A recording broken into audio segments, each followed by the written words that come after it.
When we come to the fifth part, I've called this the Conquest and the Judges. It's the exciting part of God finally taking Israel into the land. There was a generation that was willing to trust him under Joshua, and it takes us to the conquest, but then through the period of the Judges to the first part of Samuel. And the period of the Judges really lasts from the death of Joshua to the death of Samuel, or at least the life of Samuel. And then there's a transition into the monarchy. And so this period is approximately 400 years. And so we leave Numbers and Deuteronomy with Israel that has had some victories on the east of the Jordan. They had defeated the Amorite king Sihon and Og. In the end of Numbers, we learn that God did not give them the land of Edom, Moab, and Ammon. These, you may know, are relatives of Israel. Edom, of course, is from Esau, and Moab and Ammon came from the children of Lot. So God had given them their land, but the land of the Amorites Israel possessed. Actually, Moses approached these kings and said, "Let us through your land, we won't attack you, we are going somewhere else." But these kings came out against them, and because of that, the land on the east of the Jordan become part of Israel's inheritance. Now, you can see from this satellite map the Jordan Valley, the Dead Sea, the north of the Dead Sea there, and you can see where Israel was camped on the east of the Jordan. And if you look, you can see where Jericho is, and that is at the foot of all of the hill country of Judah. And so if Israel was going to go up into Judah, then they would have to go through Jericho. And so that became the first strategic place. It was indeed a highly fortified city. And you know the story, I'm sure. The victory of Jericho was the miracle of God bringing down the walls. The Jordan parted for this new generation in the same way as the Red Sea parted for the previous generation. And they took Jericho, and then just north of Jericho became their first place of camping. As the soldiers went up to take the land, the rest of the nation, that's where they stayed and camped. The first target was the city of Ai, and that's because this was really at the crossroad of the main road north and south on the hill country. And so this is the first land, along with Bethel, that was taken. You see that there's the arrow pointing down. That was where they went next. They took that land. They took Ai and then moved south in their conquest. But before that, they went a little bit north to the town of Shechem. And there were these two mountains where God had said in the law that when they get there, they needed to have a ceremony of covenant renewal. And half were to be of the people were to be on Mount Gerizim, and half on Mount Abel. And there they spoke out the covenant of the Lord and reiterated the blessings and curses. The blessings of Deuteronomy 28, which were so important. If they obeyed him, they would be blessed. And the curses of Mount Abel, of Deuteronomy 28, that if they disobeyed, then there would be judgment. And so this was like a very a very dramatic covenant renewal ceremony. And then, coming back to the battle, there's this story of the Gibeonites. You can see how close the Gibeonites were to the city of Ai, and certainly they would have been attacked very soon. But they came up with this ruse whereby they sent people with worn out clothes and shoes, and these people came to the people of Israel and Joshua and said, "We have come from a far country. Would you please make a covenant with us?" Now, Deuteronomy said they were not allowed to make a covenant with the local people, but rather they had to dispossess them. But if a nation came from far away, they could enter into a covenant with them. That means the people would become their vassal. And that's what happened. The Gibeonites became vassals of Israel. And then it was uncovered that they were not from far away, but from close by. Now, the nations around Gibeon were very angry with them, and they formed a coalition to fight against Gibeon. But because Israel had entered into a covenant with Gibeon, they went to protect them. And indeed, this was God's means of Israel gaining this southern area. Because as they fought these kings, they defeated them all. And so the southern hill country came into the possession of Israel. I just want to draw your attention to God's grace in the midst of all this. And this is demonstrated in two ways. Even though God had said that all of the Canaanites should be destroyed, we find that Rahab and her family, or Rahab particularly, acknowledges the God of Israel.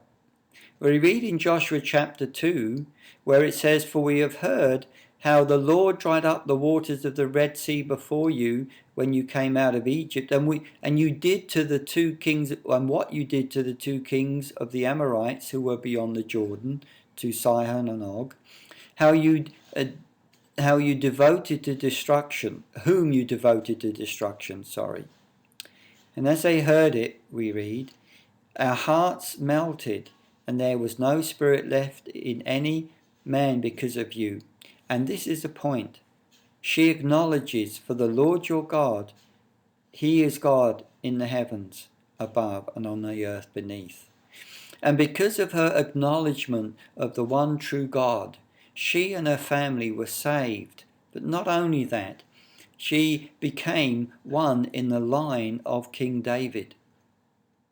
And beyond that, into the Messiah. And so here we have a repentant Canaanite, and she and her family, presumably, who repented with her, were saved. The second grace of God is demonstrated in the city of Gibeon. Again, they should have been destroyed, but even though they were deceptive because they acknowledged the God of Israel. And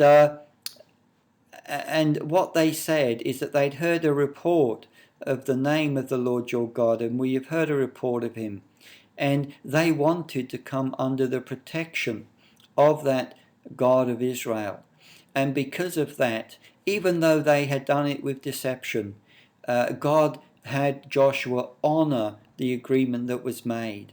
And this people became part of Israel. They, in fact, were committed to serve in the temple. They became the temple servants, and therefore not only became in part of Israel, but even very close to the very presence of God.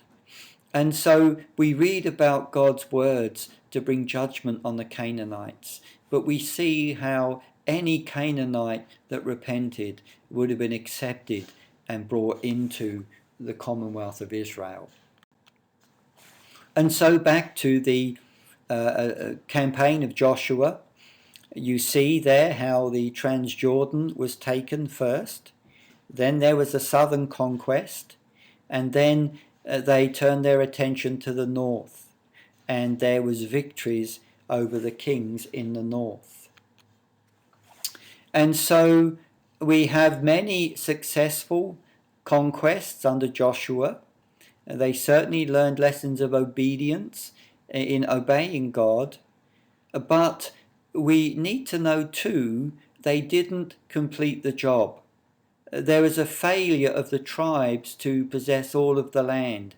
The enemy was not fully eradicated.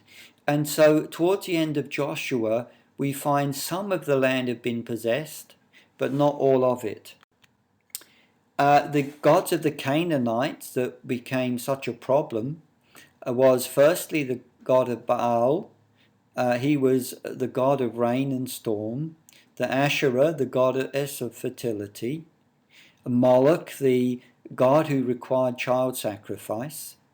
All of these gods were there in the land of Canaan, as well as others, but these were the main ones, and these were the ones that became a terrible stumbling block to Israel, because they did not do what God had said in completely cleansing the land from idols. But nonetheless, Joshua, at the end of the book of Joshua, divided the land between the tribes, and you can see there on the map the representation of the different tribes. I want you to notice that Dan is both towards the bottom left of Ephraim and Benjamin, but also in the north. And we'll talk about that in a few moments. Simeon was a smaller tribe because of judgments they had known in the book of Numbers, and they very quickly assimilated into Judah. And then, of course, there were the 2.5 tribes on the east of the Jordan, Reuben, Gad, and the half tribe of Manasseh. So like the land that they had taken from the Amorite kings, Og and Sihon, that they settled there. Now, it's interesting and helpful to know a bit about the topography of Israel, and it can loosely be divided into 5 strips. You have the lowland on the western side, and then you have the hill country of Judah. There's a valley between them, the valley of Jezreel, and then the hill country of Galilee. And then you have the Jordan Rift Valley from the Sea of Galilee, or the Lake of Gennesaret as it was then, through the Jordan down to the Dead Sea. And that, as you may know, is very low. It's below sea level. And then you have the land on the east of the Jordan. And it was good land, a lot of good cattle land there. And then, of course, the desert in the east. And the geography of the land of Israel was very often significant for the different things that happened. And this is true for Joshua, because the land that Joshua took really was the eastern Jordan. Well, Moses took that with his armies, but Joshua took the hill country of Judah, and the northern country of Galilee, and it was a hill country. The problem Israel had was with the lowland, the flat land, and we're going to see why in a few moments. And so when you come to the book of Judges, we enter it with a sad state of affairs. Firstly, the land had not been possessed. Joshua, basically at the end of Joshua, said to the people, I have given you many victories. I've divided the land up among you. Now you in your own tribes go and possess the land that God has given you. Judah knew some victories, but Benjamin didn't. It was only a partial victory. And then the other tribes knew no victory at all. And then at the end, we have even a retreat and losing some of the land that was gained. Now, this is how we enter the book of Judges. And the reason for this state of affairs we're told about is, firstly, Israel had inferior armaments to the Philistines. And what we read in 119 is that the Philistines, they had chariots. And chariots work well on lowland. They don't work so well in the hill country, heavily wooded areas. And so it was the hill country that Joshua took, but not the lowland. And the reason, as I say, is because of the chariots. And we're also going to see that the Philistines had the technology for iron weapons, which were superior to the bronze weapons that Israel had at this time. Another reason given is wrong alliances. Israel made alliances when they were told not to. The big thing was, though, sadly, they began to embrace the idolatry of the Canaanites. It was a syncretism, of course. They were worshipping Yahweh, but also the gods of the Canaanites. But God wanted to turn this affair to good and said that this state of affairs can be a means of testing and training for Israel. The people needed to be trained in warfare so they could protect their borders. And the testing had to do with them trusting God that He would give them the victory. Now, as we come to the book of Judges, the book of Judges is very carefully structured. You have these cycles, and the cycles are very clearly laid out. Chapter 2 and 3, you get the introduction, and then you get these different cycles where it says how Israel turned away from God and did what was evil in the sight of the Lord. And because of that, they entered into servitude. In other words, even as they walked away from God, entered into idolatry, so there was the curses, covenant curses that were brought upon them. And the nations around would oppress them. They would attack them. They would steal their livestock and their grain. They would capture people and put them into slavery and show cruelty. And so they would be in servitude. And in this situation, they would cry out to the Lord, we read. And when they cried out to the Lord, God heard them, and He raised up deliverers, judges. Some were judges, part of the justice system, but all of them were judges in the sense that they brought about justice. They removed the oppression, the unjust oppression from the people. And the people knew salvation. And then we read that the people knew silence. And so we read the land had rest for 40 years or 80 years. Usually it was a generation or two before we have the cycle begin again. The main judges we read are Othniel and Ehud. Deborah was a judge in the full sense of the word, but she was the inspiration behind Barak. We have Gideon, this young man who had no confidence and didn't believe God could use him, but God indeed did use him and used him to bring deliverance with just 300 people. Ehud, incidentally, was a left-handed man like me. I'm left-handed.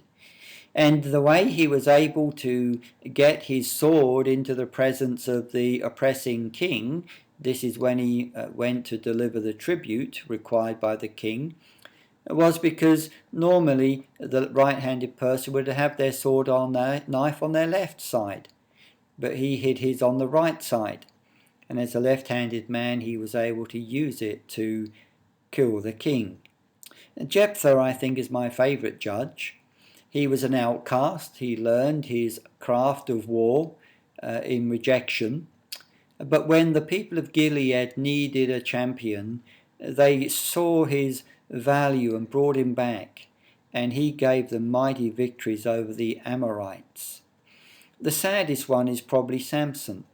This man that was set apart by God could have been so powerful. Because he couldn't control his eyes in lust and other areas, he ended up becoming a slave of the Philistines, the very people that God had him marked out to defeat. And so he was captured by them, and I'm sure you know the story. He did destroy many Philistines, but the victory was not complete. And at the end of Judges, we find Israel particularly being oppressed by the Philistines. We come to the last chapters of Judges, and they're really quite awful chapters. There's two stories, and both of them are demonstrating the moral and religious problems of the land. The first story is about a man called Micah, who meets a Levite who was wandering around with not much to do, in other words, not fulfilling his responsibility as a Levite. And so this man Micah takes some silver and precious metal, it creates an idol, and employs the Levite to be his personal priest. Now you can see how far they were away from the covenant. Have no other gods, make no idols. But the Danites, who had not been able to possess the land that God had given them to the west of Benjamin and Ephraim, they were looking for a place to settle. And so they captured this Levite and the idols, and they took him north and came to an unsuspecting city, destroyed it, and settled in that land. The second is a story that is reminiscent of the Sodom and Gomorrah stories of Lot. Another Levite has a concubine. He has spent time visiting this concubine's father, and on his way back he stays in the city of Benjamin and is taken in by a kind person to show hospitality. But that night the men of the city come around the house wanting to rape him. And to protect the family, he puts his concubine out to them, and they rape this woman, and through it she dies. And what he does is, this Levite cuts this corpse up, sends it to the four corners of the country, cuts it into 12, sends it to all the tribes, and the tribes come to execute judgment on Benjamin, and because of it, the tribe is nearly extinct. And they have to come up with some creative things to keep this tribe from being completely destroyed. And the final words of Judges, and this is actually a repeated phrase, is that in those days Israel had no king. Everyone did as they saw fit. And this is kind of setting people up now, setting us up for the next phase, when a king would be asked for in Israel. And so in this period of the Judges, the government was not centralized government, it was tribal governance. That is, the tribes would have had their own eldership and government system. The element that kept Israel together in this decentralized way was the tabernacle, when they were to come 3 times a year and celebrate the goodness of God together in the feasts of Passover, Pentecost, and the Feast of Tabernacles. But we also read that the word of the Lord was rare in those days. In other words, the prophetic word was rare. And we know from what we read that the law was not understood or known as it should have been. We also find that the Philistines were a strong opponent, and it was very difficult for Israel to defeat them. And it seems it became the Philistines was the breaking point. It was because of their continual defeat at the hand of these people to their southwest that they ended up wanting to change from this tribal governance to having a king. And in many ways, I see this as one of Israel's dark ages because of the oppression, idolatry, and disobedience that Israel was walking in. One of the bright spots is this little book of Ruth. Here we see a foreigner who's embraced into Israel, who declares her allegiance to the God of Israel.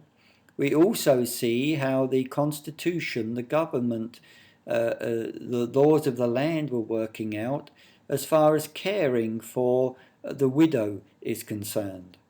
How there were things in place that she would and her mother-in-law would be able to eat, and how she was able to take the inheritance that was her deceased husband's by marrying Boaz.